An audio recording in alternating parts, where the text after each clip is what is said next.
The world has a lot of opinions about how much you love your dog, but your dog has never had a single opinion about you. Welcome to The Dog Who Asked for More, the podcast for dog parents navigating the messy, complicated parts of life with a dog. Here you'll gain confidence in your decisions, deepen your connection with your dog, and finally feel seen in something you've never been able to say out loud. I'm Em, a dog mom, former vet tech, dog trainer, and canine nutritionist who has been exactly where you are and who built everything you're listening to because two dogs refuse to let me stay down. There's a version of this that people whisper, that they think at 2 a.m. when they can't sleep, that they feel in the morning when nothing else makes sense, but the dog is there looking at them, and that's enough to make them move. Your dog got you up today. Not motivation, not purpose, not a plan. They needed something, and you were the only one who could give it to them, so you got up. And most people would say that like it's something small, like it's funny. My dog is why I get up in the morning. And then they laugh a little and move on. But for some people, and I was one of them, it wasn't funny. It was the whole thing. It was the only thing. And saying that out loud has always felt like too much, like it means something about you that you don't want to have to explain. 2020 was the year I understood what it meant to feel completely stuck. COVID hit and the world locked down, and I was already in a situation at home that wasn't okay. A relationship that had been getting harder for a long time. Someone whose drinking got worse when the world closed in. And I had nowhere to go because the world had closed in. My stress level was so high, my hair was falling out. I was losing weight, and some nights, the only thing I could do was lock myself in a bedroom at 8 p.m. and just wait for the night to be over. And then in August of 2020, Cedar Rapids got hit by a derecho. If you've never heard that word, it's a straight-lined wind event. 140-mile-an-hour winds, a hurricane without water, no power for 2 to 4 weeks in some areas. Millions of dollars in damage across the city and surrounding areas. Trees down everywhere. Buildings gone. And now on top of a pandemic, a housing crisis followed because of the damage. I was already running on nothing, and then the city I lived in got flattened. And the people I thought would understand didn't. My own family hadn't seen what I was living with up close. I had kept it contained because I felt like that was the right thing to do at the time. And so when I said how bad it was, they didn't have the full picture. And I felt more alone for having said it than I did before. I don't think I'm the only one who has been in a season like that, where everything that was supposed to hold is failing at the same time, where you can't find the bottom because the floor keeps moving, where the people you love can't quite reach the part of you that needs reaching. And in the middle of all that were Toby and Fitz, not understanding any of it. Not knowing what COVID was or what a derecho was or what was happening inside the walls of that house.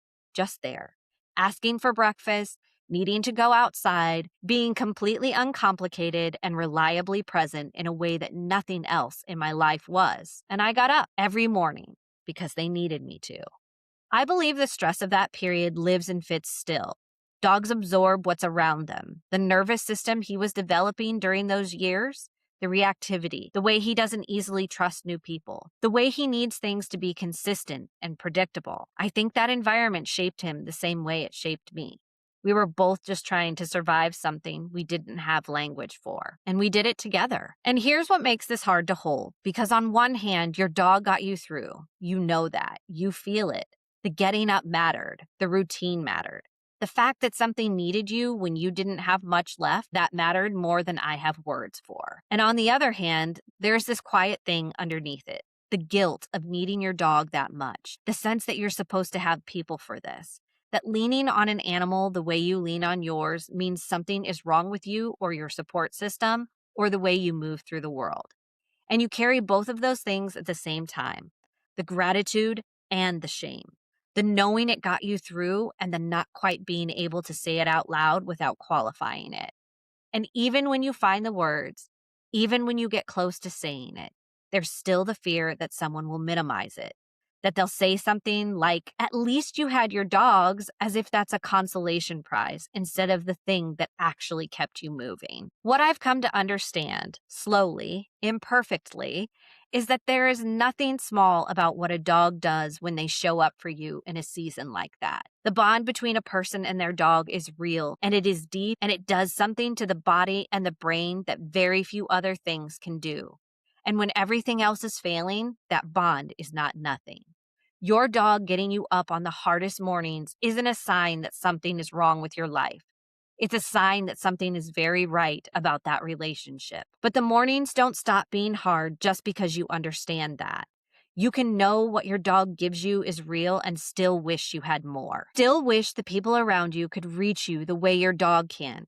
Still feel the particular loneliness of being held together by something nobody else fully sees. And yet, you get up every day anyway, because they're looking at you, because breakfast doesn't make itself, because the walk still needs to happen, and the routine is the only thing that makes the day feel survivable, even when nothing else does. And some mornings, it's just barely enough. And both of those are the same morning, the one where you got up.